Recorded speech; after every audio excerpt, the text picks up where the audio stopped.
The morning air felt heavy as I pushed through the maternity ward doors. Sunflowers clutched in one hand, their bright faces mocking the dread coiling in my stomach. I'd chosen these blooms because they were Sienna's favorite. Cheerful, bold, alive.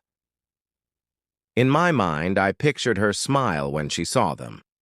Instead, I walked down a silent corridor, broken only by the soft hum of fluorescent lights and the occasional distant cry of a newborn. Nurses stepped aside, offering polite nods as I passed, but my mind was already halfway down another path, the one where Sienna's eyes crinkled with joy, and we shared our son's first moments together. My heart pounding, I approached the door, marked room 412. The thin crack of wood against the frame was enough to let me hear laughter. Sienna's laugh, that warm, melodic sound I'd sworn to protect, and then Jordan's voice, low and conspiratorial. He has no clue. His words floated through the gap like poisonous pollen. At least he's a good cash cow. A cashier. That I was. Yes, my name on the mortgage. My credit lines funding their comforts. My trust, exploited without a second thought. I froze. Sunflowers, rooted halfway to her door. Behind me, the corridor stretched empty. Ahead, Sienna's laughter, bright and unguarded, cut me deeper than any blade. I pressed closer, heart hammering so loud it felt like someone drumming inside my rib cage.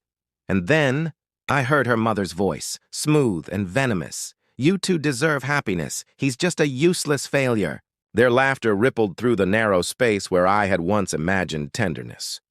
I should have pushed open that door, stormed in and demanded the truth. I should have slapped Jordan's smug face, or shaken Sienna until her eyes filled with shame. Instead, the sunflowers quivered in my hand and I realized there simply weren't enough words to express the betrayal I felt. My son was being celebrated like a trophy, an excuse for greed. While I stood outside, blinded by disbelief, I glanced at the nurses bustling by, their faces expectant. None of them knew the secret that had just shattered my world. The infant they hailed as my flesh and blood was a commodity in someone else's scheme. Sienna's final words, "Thanks. I'll make sure we're happy," echoed, a hollow promise of complicity. Happiness for her meant deceit, and my own freedom to be a father was nothing but a lie. Turned away. Sunflowers trailing behind me like dropped hopes. The polished floor reflected my stiff shoulders and the sudden ache of every step. I expected tears, anger, heartbreak. But all I felt was a cold clarity settling in my chest. I wouldn't run. I wouldn't hide. I would prepare. Outside, the sky was a pale wash of dawn. The chilly air snapped at my collar. I walked past the valet stand, ignored the concerned glance of the security guard, and drove straight to the nearest business suite in town. The building's mirrored glass felt like a shield. Inside, no one knew me as Sienna's husband. In that sterile room, I laid the sunflowers on a sleek desk, their petals wilting already. I booted up my laptop and surveyed every account linked to my name.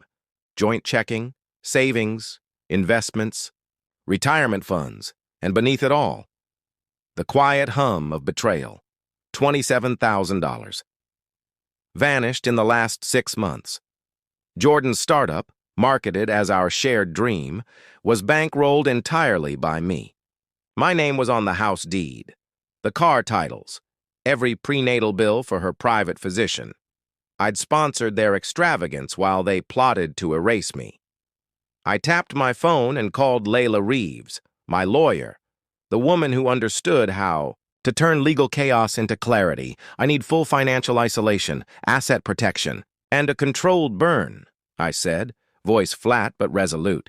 She paused only a heartbeat before replying, "I'll make it happen." By midnight, I had set wheels in motion. Trusts were erected, accounts rerouted, property titles secured, beyond Sienna's reach. 2.1 million slipped silently from my estate into a new trust. untouchable, irrevocable. As the hours ticked by, I felt the tension in my shoulders ease, replaced by cold determination. If she wanted a cash cow, she would find the pasture bare. Dawn broke again, and I found myself driving back to the hospital with a different bouquet of purpose. No longer sunflowers, but a plan, rooted in truth. Rehearsed my words on the ride. Calm, measured, devastating. This time, when I walked through that door, I wouldn't be the frightened husband. I would be the architect of her reckoning. The hospital corridor welcomed me like an arena. Chapter 1 of their deceit had ended outside that room. Chapter 2 would begin here. I straightened my tie, wiped, my palms on my trousers, and, with sunflowers discarded, reached for the door handle. Inside, everyone expected congratulations. What awaited them was something far more powerful: consequences. Screen, with a detached calm, knowing I was about to record his downfall. At the rooftop bar's entrance, the city lights shimmered below like fireflies trapped in glass. Jordan stood at the rail, drink in hand, looking every bit the smug benefactor. Smart blazer, designer jeans, easy grin. He waved me over. I perched on the stool beside him, ordered water. When the waiter left, I tapped my phone.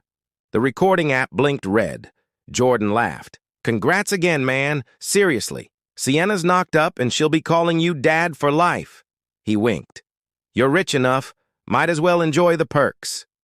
He drank, let the bourbon burn down his throat, and exhaled a satisfied sigh. I took a steady breath. "Thanks, Jordan. But did you know your friend here might have other ideas?" I slid the envelope across the bar. He looked confused, reached for it, and I tapped the recording. Jordan, confessing the affair, his laughter at my ignorance, seeing his part in the conspiracy. His eyes widened as he read the document, and his voice, thick with shock, replayed in my ear through the app. "Dude, I didn't think you'd find out," he stammered. Sienna, she told me it was temporary. After she got the second trust, she'd divorce you. You wouldn't even know." His confessions spilled out in unguarded fragments. The nights they spent plotting. The funds I unwittingly wired into a shadow company. Their plan to leave me high and dry once the papers were signed. I pressed stop on the recording and slid my phone across the table so he could see the timestamp. His face twisted from panic to desperation. "Listen, man, we can fix this. I'll pay you back. Just don't broadcast it." I leaned in close. "I have another plan." My voice